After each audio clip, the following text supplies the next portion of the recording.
Welcome back, everybody. Today we are going to be playing Malganis, main tank, on this episode. I am Winback. I will be your host, and we will be guiding you through the best ways to play the coolest. I don't know.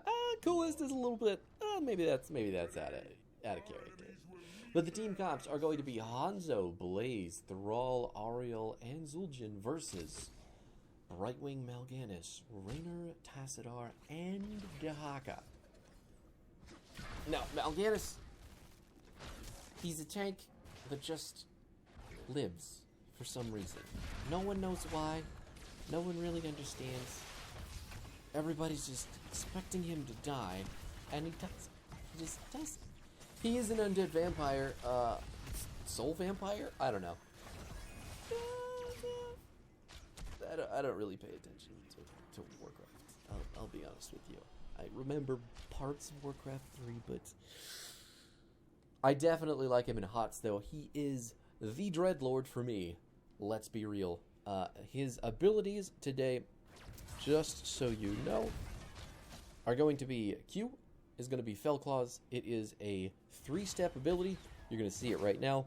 There's number 2. There's number 3. The first 2 iterations of the ability are going to dash him forward and deal damage. The third is going to deal damage and knock up. It is nuts. It's really good stuff. And it is his main form of engage, to be honest with you. Just, point blank engage. And then we'll get into his other forms of engage with his other abilities. But W, Necrotic Embrace, is going to be our main form of sustain, mitigation, armor. When we hit the button, we are going to get 25 armor for 3 seconds, and we are going to deal damage and an AoE around us. It's not a lot of damage, but it is going to help synergize with his kit more. You're going to understand why that is as we get further into who Malganis really is as a main tank. Just remember, your W is more for armor than it is for damage. Just keep that in mind. I am holding the camp right now, waiting for the enemy team to get their camp out, so ours can kill theirs, but I don't really know why it's taking them so long, so I'm just going to take it, let it go, and then we'll figure it out later. We do have a fairly strong siege comp with our characters, so this is just me playing chicken with someone who obviously just has no idea what's going on.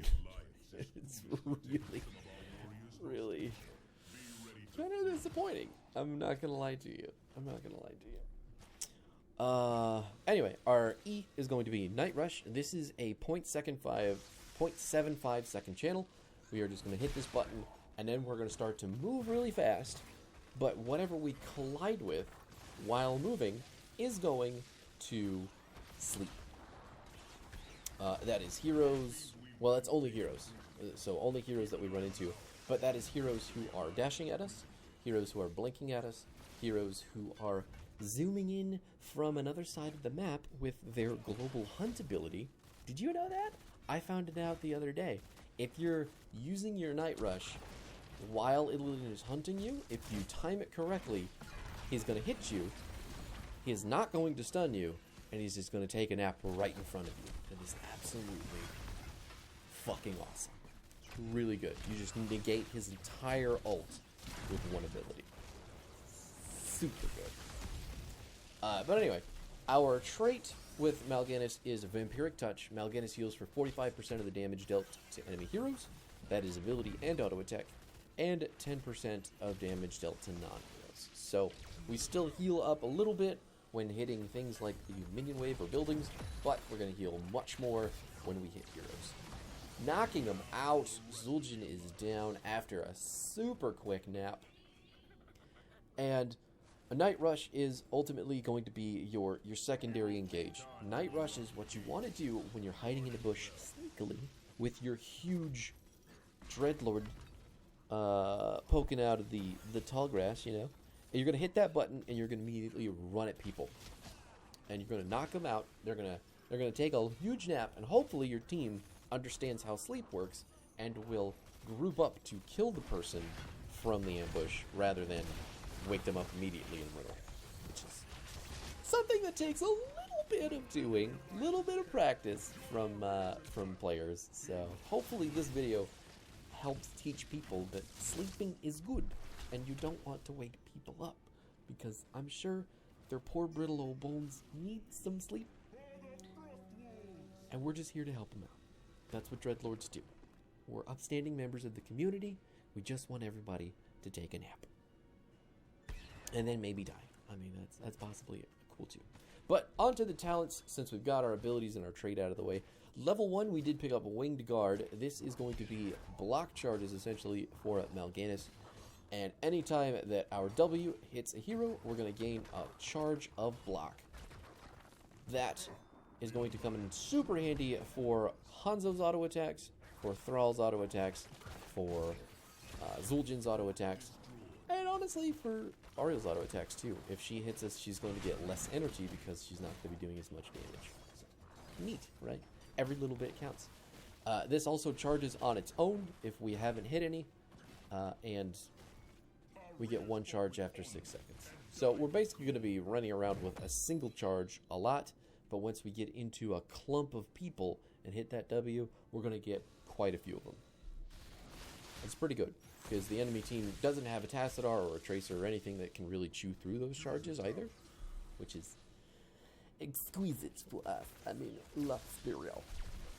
Dahaka is pushing out the top lane. Enemy team was just in the middle lane trying to stop all of that lane pressure, but we are currently 2 levels up, and it is time to get something else going on the map, because we've got all the forts down on the first objective, if you can believe that.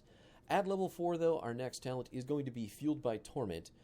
While Necrotic Embrace is active, Malganis is going to heal for 16 when damage is taken, and Vampiric Touch converts 15% more hero damage into healing, which takes us up to 60%, which is, again, nuts. A lot of Malganis' sustainability is what makes him tanky, because he's always going to be getting health back when he's in the middle of a fight disrupting people with damage, right?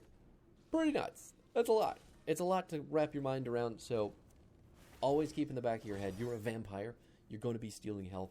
That's what makes you tanky, along with your W. Oh my god, Thrall. Oh, the wall. And he gets away. Thrall escapes the wall. Does the rest of this team? We're going to hit our ult here on 3 people at the moment. Going to take down the Zul'jin. Don't have any CC to follow up just yet. Blaze diving into the black hole and getting his face blown completely off. I mean, that's... As I understand it, black holes are very bad for your health. I mean, there's really no reason to dive face first into it. You know? It's good stuff. But, level 7, our level 7 talent is Spreading Plague. After Night Rush ends, we are going to deal 48 damage per second to nearby enemies for 5 seconds.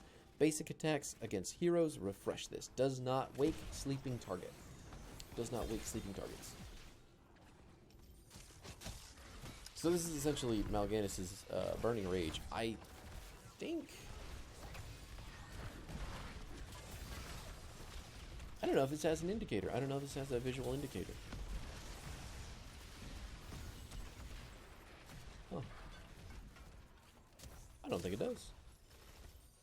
See, I thought it was a damage over time that would be applied to people who woke up from the sleep. But the way that it's worded makes me think it's a Burning Rage that just goes around Malganis. You resurrecting the Zul'jin? Oh, not able to get there in time to get the knock up after the resurrection. I think... Is Zul'jin a bot? Hang on a second. What's Zul'jin's number? He's 1.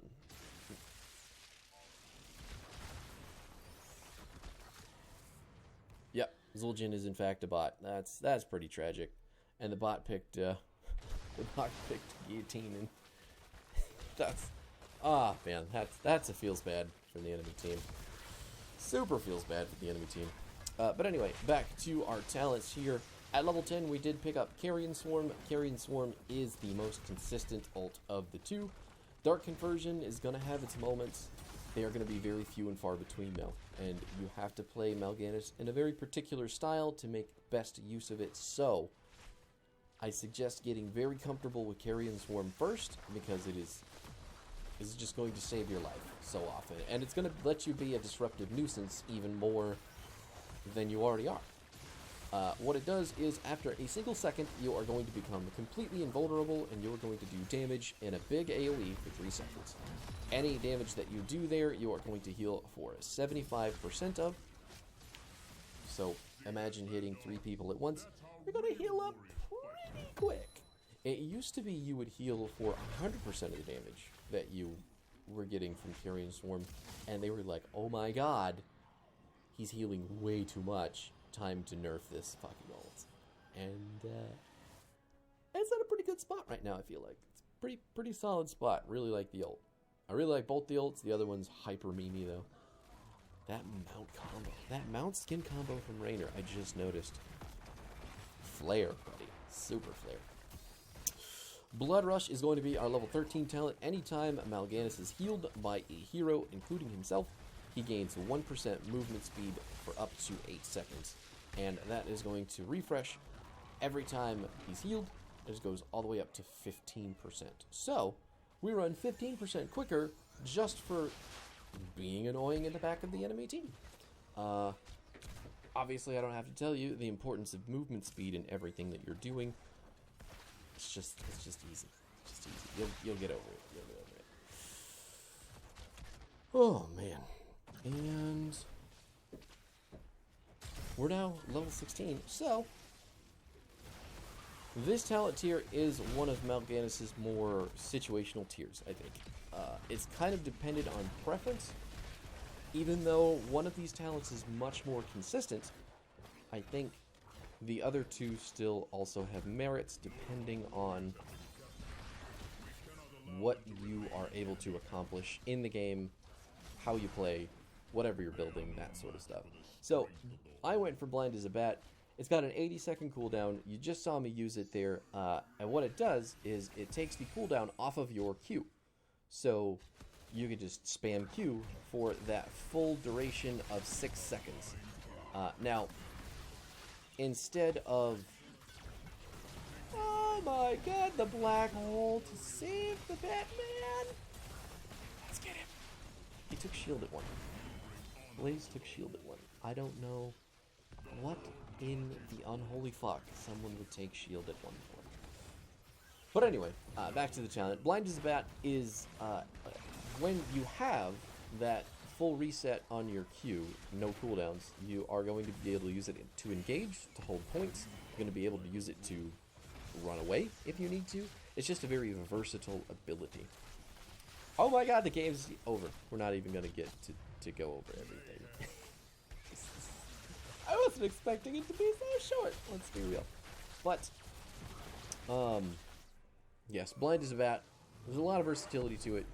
Your most consistent pick on 16, though, is going to be Plague Bats, which is going to increase your wave clear. It's going to increase your damage in AoE, and it's basically going to increase your healing as well. So, it's just all around easier to deal with. You don't have to manage any additional buttons. You don't have to use your brain to think about anything else going on with Malganis. I like Blind as a Bat, though. Obviously, you know why. At 20, I would have picked up, what's it called? The ability is called Carrion Swarm. This is called...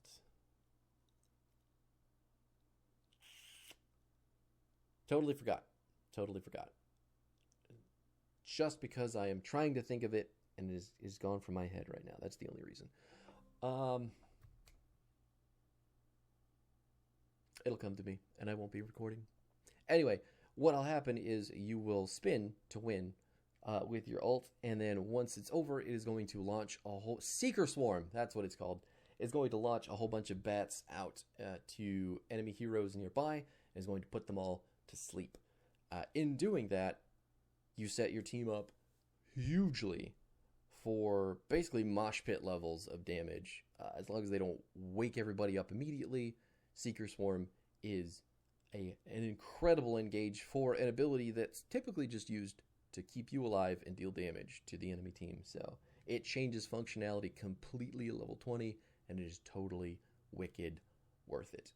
That is the build, though. One more time in case you need it. Winged Guard, Fueled by Torment, Spreading Plague, Carrion Swarm, Blood Rush, Blind as a Bat, and then Seeker Swarm at 20.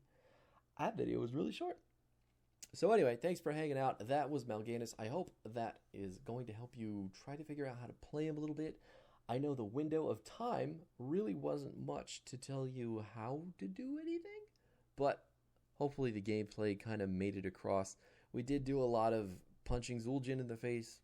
We did do a lot of punching Thrall in the face, and we made it very difficult for Ariel to land heals and Hanzo to land arrows. So that's what Malganis is all about. You just disrupt, you tank, you go in, and your team just looks at you going in and not dying, and they're like, holy shit, maybe if I also hit my buttons, I won't die either. And that's just the gift that keeps on giving, let's be honest. Thank you for watching, though. Leave a like, a comment, a subscribe if you are so feeling inclined, so I can continue on my YouTube journey. And I will be back tomorrow with something fancy, distressing, and probably a little bit scary. Let's